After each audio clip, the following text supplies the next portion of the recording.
Hello বন্ধুরা, তো আজকে আরেকটি নতুন বোনস নিয়ে আলোচনা করব। তো এটা হলো আমাদের হাতের অর্থাৎ উপরের দিকে, অর্থাৎ যে আমি দেখাইছিলাম স্ক্যাপুলা। তো স্ক্যাপুলার সাথে সংলগ্ন একটি বোন।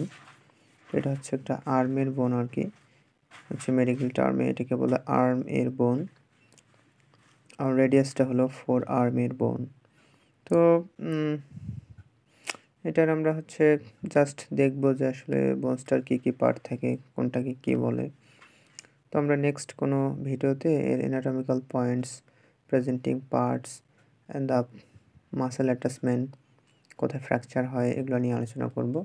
তো আজকে জাস্ট এই বোনসটার যে জেনারেল ফিচার্সগুলো আছে, তো এগুলো নিয়ে আর কি আলোচনা করব।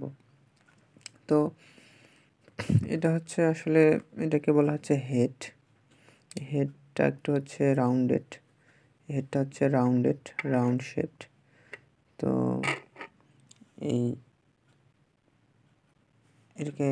হেডটা স্ক্যাপুলার যে গ্যালেনয়েড ক্যাভিটি আছে ওখানে হচ্ছে অ্যাটাচ হয় আর কি শোল্ডার জয়েন্ট আর কি ফর্মেশন করে, যার কারণে আমরা হাতটা নাড়াতে পারি, আমরা হাতের মুভমেন্ট করতে পারি, ডানে বামে সাইডে ব্যাকে আমরা ঘোরাতে পারি।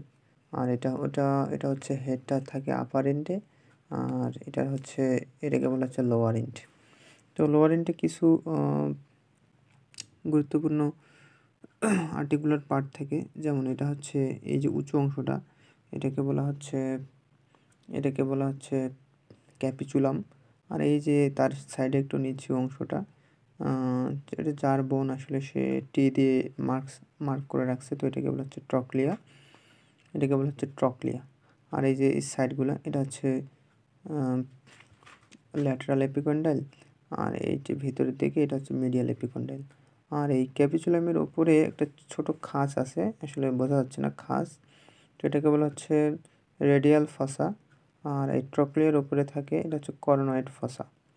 আর এটার এই পোস্টেরিয়রলি অর্থাৎ পিছনের দিকে এরকম একটা গর্ত থাকে, এটাকে বলা হচ্ছে ওলেক্রানয়েড ফসা। এখানে কি হয়, ওই যে আলনা নামে একটা বোন আছে, ওই আলনাটার সাথে এখানে অ্যাড হয়, এখানে হয়ে একটা এরকম জয়েন্ট ফর্মেশন করে, যার কারণে একটা এলবো জয়েন্ট ফর্মেশন হয়। তো এটার মাধ্যমে আমরা এভাবে হাতটাকে করতে পারি আর কি, ভাঁজ করতে পারি, এটাকে ফ্লেকশন করতে পারি, ফ্লেকশন এক্সটেনশনে সাহায্য করে আর কি। এটাকে হচ্ছে ওলেক্রানয়েড ফসা।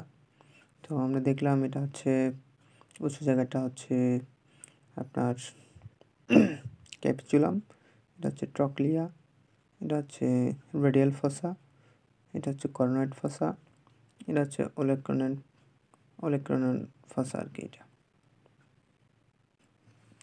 আর এই মাঝখানেরটাকে বলা হচ্ছে শ্যাফট। তো এটার অনেক কিছু কাজ থাকে আর কি, যে কোথা থেকে এখানে নিউট্রিয়েন্ট ফোরামেন আছে, এই যে এই চিত্রটা হচ্ছে নিউট্রিয়েন্ট ফোরামেন্ট। তারপরে হচ্ছে এখানে কিছু এপিফাইসিস থাকে, আর এখানে এই যে এটা হচ্ছে গ্রেটার টিউবারকল, কিছু উঁচু জায়গা আছে, এটা গ্রেটার টিউবারকল বলে এটাকে বলা হচ্ছে লেজার টিউবারকল। এবং এই দুইটার মাঝখানে হচ্ছে একটা ডিপ্রেশন আছে। তো এটাকে বলা হচ্ছে ইন্টারটিউবারকুলার সালকাস, আর এটাকে আমরা বলতে পারি বাইসেপিটাল গ্রুপ। কেন? কারণ এই অংশটা দিয়ে একটা বাইসেপস ব্রাকাই নামে একটা মাসেলের টেন্ডন পাস করে, তো এই কারণে এটাকে আমরা বাইসেপিটাল গ্রুপ বলতে পারি। আর এটাকে আমরা বলতে পারি গ্রেটার টিউবারকল, লেজার টিউবারকল। তো এখানে আবার কিছু মাসেল অ্যাটাচমেন্ট হয়। আবার এই যে এটা শোল্ডার জয়েন্ট ফর্মেশন করে, কিন্তু এই হেডটা এই শোল্ডার জয়েন্ট যখন ফর্মেশন করে, এখানে একটা 4টা মাসেলের সংযুক্তিতে একটা কাফ ফর্মেশন হয়, যেটাকে বলা হয় রোটেটর কাফ। যে মাসেলগুলো আর কি এখানে ইনভলভ আর কি, সুপ্রাস্পাইনাটাস, ইনফ্রাস্পাইনাটাস, সাবস্ক্যাপুলারিস, টেরিস মাইনর আর কি, এরকম 4টা মাসেল মিলে এখানে একটা রোটেটর কাফ গঠন করে, যেটার কারণে একটা শোল্ডার জয়েন্টের স্টেবিলিটি মেনটেন হয়, যার কারণে হাতের মুভমেন্ট করতে কোনো রকমের ফ্র্যাকচার হয় না আর কি। ধন্যবাদ।